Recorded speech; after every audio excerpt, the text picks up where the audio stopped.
সকলকে স্বাগত জানাই। শুরু করছি আরও একটা ক্লাস।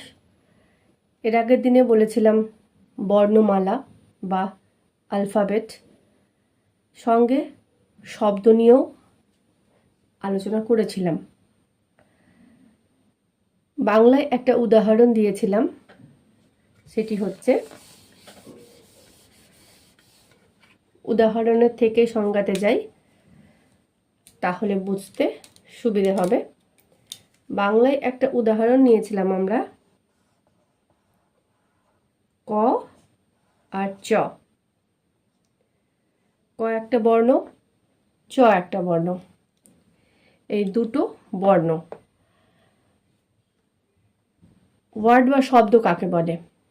যখন কতগুলো বর্ণ পাশাপাশি বসে একটি পরিষ্কার অর্থ প্রকাশ করে, তখন তাকে শব্দ বলে। আর ইংরেজিতে কি বলবো? when some letters put together and express a clear meaning, it's called word. পাশাপাশি বসে এবং পরিষ্কার অর্থ প্রকাশ করে। সংজ্ঞা যেরকমভাবে ইচ্ছে বলা যেতে পারে, মুখস্থ করে বলা যেতে পারে, নিজের মনে বলা যেতে পারে। তো যাই হোক, আসল কথা হচ্ছে, ইংরেজি হোক বা বাংলায় হোক, ইংরেজি বলতে গেলে লেটার, যখন কতকগুলো লেটার পাশাপাশি বসবে এবং শুধু বসলে হবে না, পরিষ্কার অর্থ প্রকাশ করতে হবে, একটা অর্থবহ মানে দিতে হবে, তখনই তাকে আমরা সেটাকে ওয়ার্ড বলবো বা বাংলায় শব্দ বলবো। আজকে কতগুলো উদাহরণ নিয়ে আমরা আলোচনা করব। তো এখানে বাংলায় আমরা বলেছিলাম ক আর চ কোনো মানে হয় না, কিন্তু এটার সঙ্গে যদি একটা আঁকা এবং একটা চন্দ্রবিন্দু দিই তাহলে হয় কাঁচ। এই একটা উদাহরণ আমরা নিয়েছিলাম।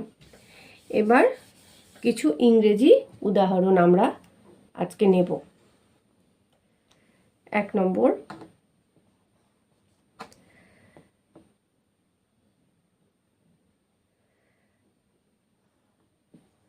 ডি জি ও। সহজ সহজ কিছু নিচ্ছি, যেগুলো আমরা সবাই জানি, চিনি, বুঝি, যেগুলো অতিরিক্ত সময় হোক, এনার্জি হোক দিয়ে আমাদেরকে মনে রাখতে হবে না, সেই সমস্তই কিছু বর্ণ, বর্ণমালা, শব্দ আমরা নেব। DGO, এখানে দেখো 3টা বর্ণ বসেছে, কিন্তু 3টা লেটার, 3 letters। DGO 3টা লেটার পাশাপাশি বসেছে, কিন্তু এটা কি কোনো অর্থ প্রকাশ করছে? DGO মানে কি? কোনো মানে নেই। কিন্তু যখন এখানে আমরা এটাকে ঠিকঠাকভাবে বসাবো, DOG, তখন কিন্তু এটা অর্থ একটা হবে।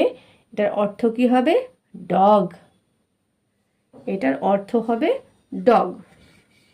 তার মানে শুধু পাশাপাশি বসলে হবে না, বসার পর একটা স্পষ্ট অর্থ প্রকাশ করতে হবে, তবেই হবে সেটি শব্দ।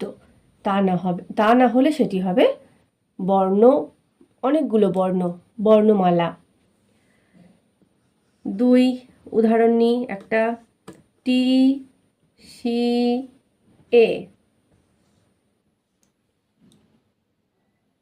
এখানেও 3টে বর্ণ নেওয়া হয়েছে, কিন্তু এটার কি কোনো মানে আছে? কোনো অর্থ আছে? এটার কোনো অর্থ নাই। কিন্তু এটাকে যখন আমরা সাজিয়ে গুছিয়ে লিখব, তখন এটা হবে কি? CAT, ক্যাট, মানে বেড়াল। আরও একটা উদাহরণ নেওয়া যাক, NAM।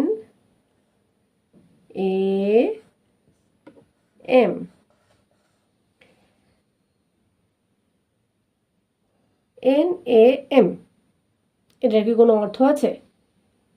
কোনো অর্থ নাই। কিন্তু এটাকে যখন আমরা গুছিয়ে লিখব, তখন এটার মানে কি হবে? M A N, man. Man মানে মানুষ। তাহলে হচ্ছে কি, যখন কতকগুলো বর্ণ পাশাপাশি বসে একটি পরিষ্কার অর্থ প্রকাশ করবে তখন তাকে বলবো আমরা শব্দ। শুধু পাশাপাশি বসলেই হবে না, একটি পরিষ্কার অর্থ প্রকাশ করতে হবে। এই হচ্ছে শব্দ।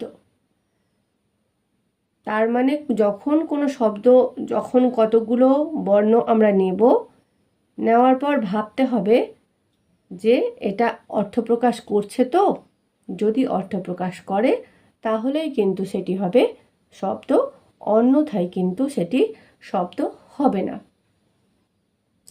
ঠিক এই রকমভাবেই যখন কতকগুলো শব্দ পাশাপাশি বসে একটি পরিষ্কার অর্থ প্রকাশ করবে তখন আমরা তাকে আবার বলবো বাক্য।